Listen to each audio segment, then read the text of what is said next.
Кабанове, президент України. Пс-пс.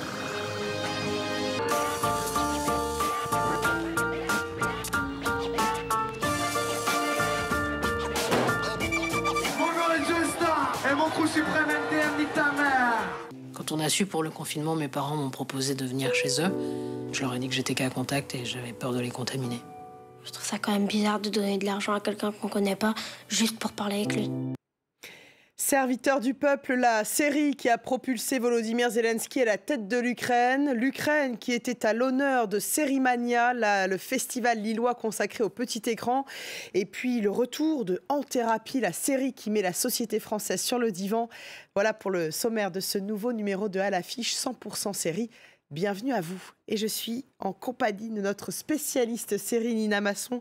Bonjour Nina. Bonjour, on va commencer par cette série qui bat en ce moment des records d'audience sur Arte. Elle s'appelle Serviteur du peuple et c'est la série dans laquelle le président ukrainien Volodymyr Zelensky a joué le rôle de sa vie. Oui, parce que c'est tout simplement celle qui l'a propulsé au pouvoir, littéralement près de 4 millions de vues sur Arte à l'heure où l'on se parle pour cette comédie satirique écrite, réalisée, produite et jouée par le président ukrainien quand il était comédien. Volodymyr Zelensky incarne un prof d'histoire ordinaire, une sorte de anti-héros élu contre toute attente à la tête de l'Ukraine. On va regarder la bande-annonce.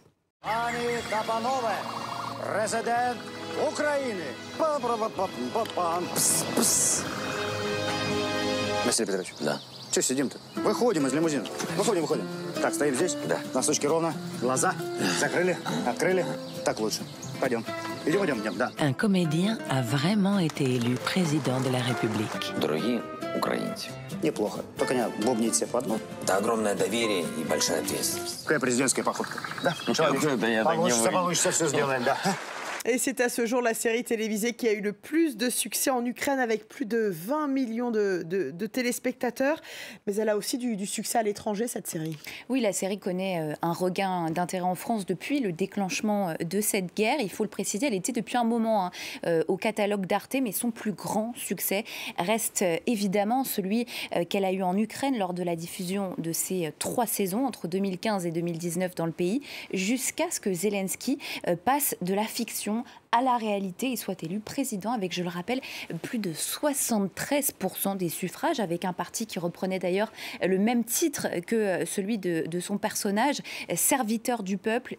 Pareil pour le programme, c'était le même que celui de son personnage, à savoir la lutte contre la corruption et la lutte contre les oligarques, bien souvent à la solde de Moscou. Oui, d'ailleurs, Nina, la Russie n'est pas épargnée dans la série. Oui, chaque fois que la Russie est évoquée, vous l'avez vu d'ailleurs, la série Natacha, c'est toujours pour s'en moquer. La série a même été retirée de l'antenne en Russie, sans surprise, puisque c'est une fiction qui est tentée par les mêmes thèmes géopolitiques qui ont mené à la guerre, la distance envers Moscou, mais surtout l'affirmation de cette identité ukrainienne qui est sans cesse défendue par le président dans la série.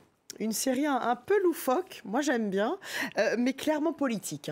Alors c'est clairement politique, effectivement c'est loufoque et on le regarde je pense pour les enseignements qu'on peut en tirer. Sur la forme, c'est une série absolument tournée vers l'Ouest, je pense que vous l'avez remarqué, la série reprend tous les codes des sitcoms américaines. On a cette famille réunie devant la télé le soir, le père un peu bené, etc. On sent que Zelensky a été biberonné vraiment à cette forme de sériel. Sur le fond, bien plus qu'une fiction, c'est donc bien un manifeste politique, celui de Volodymyr Zelensky, présenté comme seul rempart, seul espoir d'intégrité au milieu d'une classe politique corrompue. Quels sont justement les points communs entre le personnage de fiction qu'il s'est créé et le politique qu'il est devenu, que Zelensky est devenu? On a posé la question justement à quelqu'un qui l'a rencontré. Il s'agit du cofondateur de la société qui gère la diffusion de la série. On l'écoute. Il paraît très sincère. On sent vraiment que ce qu'il dit aux gens vient du cœur. Il dit des choses vraies et fondées. Il n'est pas un politicien dans ce sens. Il a vraiment voulu changer le pays, le moderniser, casser le monopole des oligarques, casser les vieilles structures de la corruption et tout cela. Et c'est la raison pour laquelle il a fait cette série télévisée, mais aussi la raison pour laquelle il s'est présenté à la présidentielle. Voilà, s'il faut revoir cette série aujourd'hui, c'est d'abord, Natacha, pour s'offrir la vision d'une Ukraine lumineuse, pas encore dévastée par la guerre. Et ça, je dois dire que ça fait un pincement au cœur quand on voit ces rues ukrainiennes préservées. Mais il faut revoir aussi cette série parce que dans la guerre actuelle, qui, on le sait, se joue aussi sur le champ de l'image, eh bien, Serviteur du peuple incarne une sorte de soft power ukrainien à travers la figure de ce président Zelensky, désormais showrunner, pourrait-on dire, du destin de l'Ukraine, au cœur d'une réalité, bien sûr, bien plus forte que toutes les fictions. Et la réalité, cette réalité qui a aussi rattrapé le festival Sérimania à Lille, le festival consacré au petit écran. La présidente du jury était d'ailleurs une productrice ukrainienne, Yulia Sienkiewicz. Le festival Sérimania, dont l'un des slogans, Natacha, était même « Les séries regardent le monde et vous regardez quoi ?»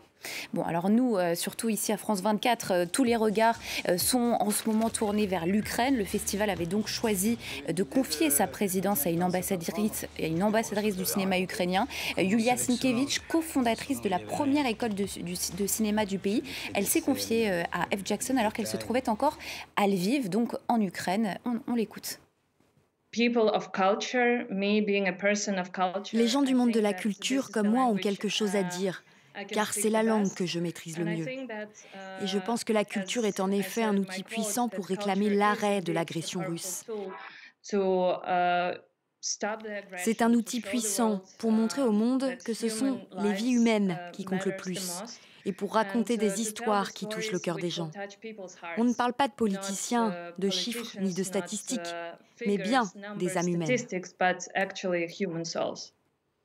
Alors, qui, la présidente ukrainienne de ce jury et son jury ont-ils décidé de sacrer cette année? Eh bien, pour la première fois de l'histoire du festival, c'est une série française qui remporte le Grand Prix de Sérimania, Le Monde de demain, c'est son nom. Une série consacrée à la genèse du groupe NTM et du mouvement hip-hop en France. Ce sera donc à voir à l'automne prochain sur Arte. Et dans la catégorie des séries françaises, spécifiquement, qui remporte la victoire? Alors, c'est Cher Tendre qui remporte le prix de la meilleure série, une fiction bouleversante sur le passage à l'âge adulte à travers le personnage de Sacha, une personne intersexuée. Ça, c'est à voir sur France TV /.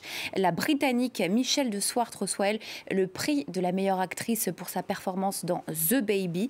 À noter également, l'Israélien Yehuda Levi remporte celui du meilleur acteur pour son rôle de Nathan, chef d'une communauté ultra-orthodoxe dans Firedance. À noter aussi que la série s'est achevée avec la très attendue série de Disney+, Oussekine, dont on parlera prochainement, Natacha, dans cette émission. Autre série présentée à ce festival Series Mania, En thérapie saison 2, le retour de la série qui a mis la société française sur le divan. Oui, l'un des plus gros cartons d'Arte, la saison 1 avait réuni près de 54 millions de téléspectateurs. Elle revient donc dès le 31 mars sur arte.tv et à partir du 7 avril sur Arte, avec 35 épisodes inédits ancrés dans un contexte tout récent puisqu'il s'agit de la sortie du premier confinement, donc celui de mars 2020, déjà 2 ans. Le pitch reste inchangé, 2 psys, 5 patients, un canapé et une ambition, inviter le téléspectateur à entrer en thérapie avec eux. On regarde la bande-annonce. Pourquoi vous êtes méchant avec moi? Ça vient bien de quelque part. Je suis un assassin. Partout où je vais, les gens meurent. À la fête foraine de l'angoisse, vous n'êtes pas obligé d'essayer tous les manèges. Vous savez ce que je me dis, moi, tous les matins quand je me réveille? Que j'ai raté ma vie. Lydia, laissez-moi vous aider. Ok, qu'est-ce que je fais? C'est de ta faute! T'es comme tous les autres, tu me détestes! T'es devenu fou, quoi! Je suis pas venu pour parler de ma mère. Vous seriez bien le premier. De quoi vous avez envie? De vivre, de commencer à vivre.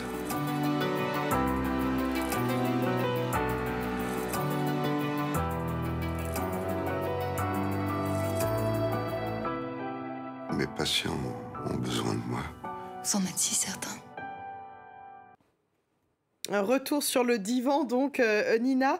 Maintenant qu'on connaît le concept de la série, est-ce que cela fonctionne toujours, ce concept de cure de parole télévisée? Oui, 1000 fois oui, et on y entre d'autant plus facilement que le scénario colle à notre actualité, qui est malheureusement celle de la pandémie, toujours. On découvre des nouveaux patients, des nouvelles thématiques comme celle de la maladie ou du deuil. C'est édifiant et comme dans la première saison, on voit comment un trauma en cache bien souvent un autre. Et à la manœuvre, toujours, l'implacable duo Éric Toledano et Olivier Nakache, mais pas seulement. Oui, on l'a vu dans le générique, pas seulement, car Arnaud Desplechin, Emmanuel Berco, Agnès Jaoui, Emmanuel Finkiel signent eux aussi une partie des épisodes. À chaque réalisateur son patient, le résultat est remarquable. La parole sous nos yeux devient action, elle rayonne, elle fait signe. Bref, elle est thérapeutique et il faut aussi préciser que ce n'est pas du tout redondant par rapport à la première saison, parce que la saison 2 réserve son lot de surprises. Il y a aussi toute une réflexion sur la pratique thérapeutique au cœur de cette deuxième saison. Donc vraiment, allez-y, c'est formidable. Ça fait du bien de voir ce genre de série. On va reprendre notre place sur le divan. Donc, allez, on termine avec le retour d'une autre série qui avait, elle aussi, fait un carton pendant le premier confinement. Il s'agit de la chronique des Bridgerton sur Netflix. Oui, la saison des mondanités est bien ouverte. Natacha, ça se passe sur Netflix. La série qui avait rassemblé 63 millions de téléspectateurs en mars 2020 revient donc pour une saison 2, avec au centre de l'intrigue toujours les atermoiements maritaux des enfants Bridgerton, plus précisément de l'aîné Anthony, parti en quête de sa prochaine vicomtesse, un grand bal des vanités qui nous est raconté toujours à travers le regard de Lady Whistledown, la narratrice du show. Un petit plaisir coupable, on va dire, dont il serait dommage de se priver. Effectivement, merci beaucoup Nina Masson pour ce moment qui nous donne envie de nous installer devant une bonne série. Merci à vous de votre fidélité. N'oubliez pas de nous retrouver à tout moment sur france24.com et sur tous nos réseaux sociaux. Bien sûr, on se quitte avec des images de cette série, la chronique des Bridgerton, saison 2. À très vite.